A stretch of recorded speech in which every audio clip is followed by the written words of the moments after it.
All right, cool creatures, happy Friday. We are here with chapter 8 of The Chocolate Touch. Let's see what's happening with Mr. John Midas.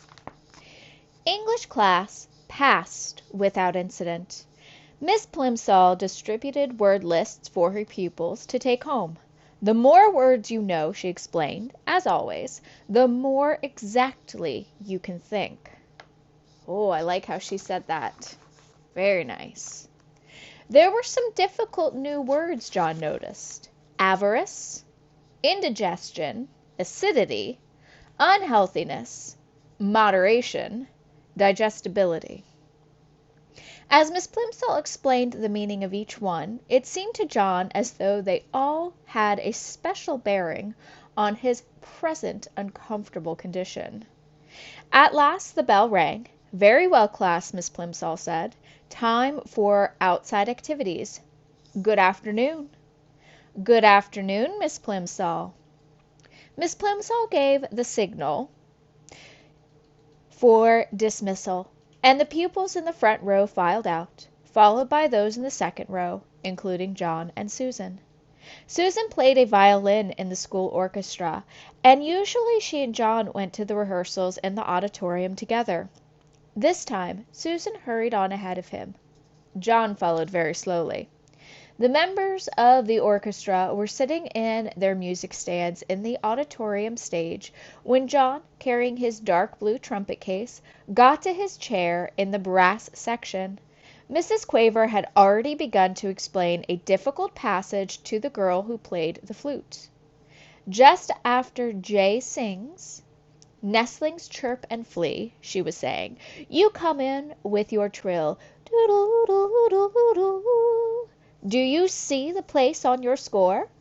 Good." "Ah, John!" Mrs. Quaver exclaimed, seeing him in his place. "I'm glad you are not absent. As I have just told the others, this afternoon we're having the first joint rehearsal of my arrangement of A Boy's Song by James Hogg. We've been over all the individual parts and all the sections, you will recall. Now it's time to fit the pieces together."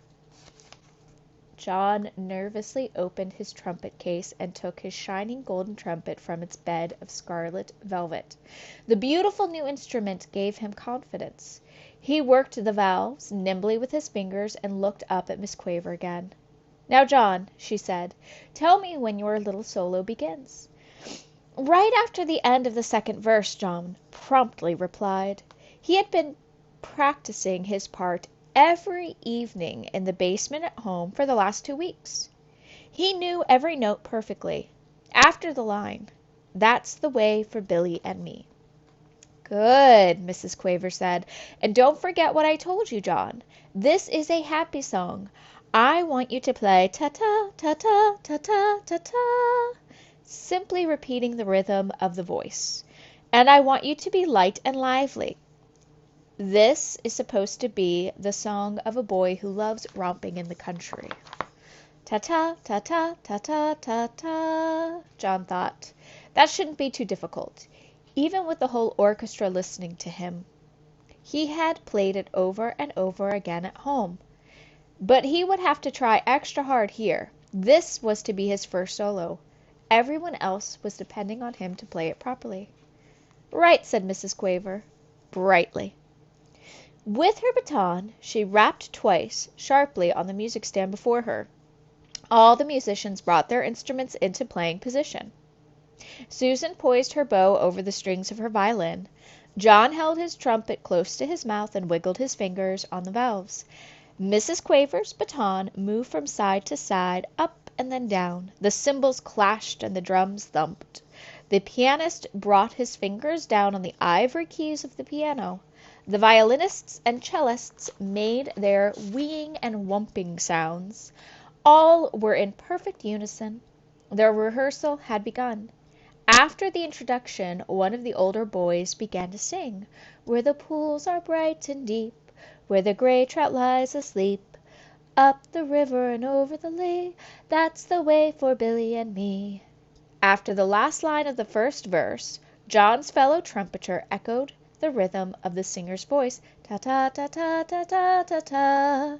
Mrs. Quaver smiled approvingly at the successful performance, and with her baton she gave the singer the signal to begin the second verse.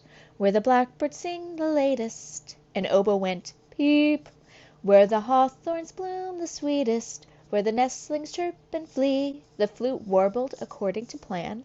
That's the way for Billy and me. John swallowed with an effort and put the mouthpiece of his trumpet to his lips for his first solo. The mouthpiece instantly changed to chocolate. Then, almost as fast as the chocolate spread along the instrument, changing all the flashing gold into dull brown. The first note came out fairly true, ta, but chocolate trumpets cannot withstand much pressure. The hole in the mouthpiece softened and clogged up, and the valves stuck as John desperately tried to finish his part. Mrs. Quaver's eyes almost popped out of her head as she listened to him play ta ta toot toot toot toot. It sounded as though John were trying to play a soap-filled bubble pipe. Terribly flustered, he put down his trumpet. Mrs. Quaver was speechless. The orchestra was rocked by uproarious laughter. The other trumpeter leaned over toward John's chair and picked up the trumpet. "It's a chocolate trumpet!" he shouted derisively. No wonder it sounded like that. John Midas was trying to play a chocolate. John didn't wait to hear any more. He fled from the stage and out to the playground. Without stopping even to look round, he ran through the stone gateway and homeward. Here's a picture of John running out of the orchestra. So he's very upset and embarrassed. We'll have to wait and see what happens in chapter 9 on Monday.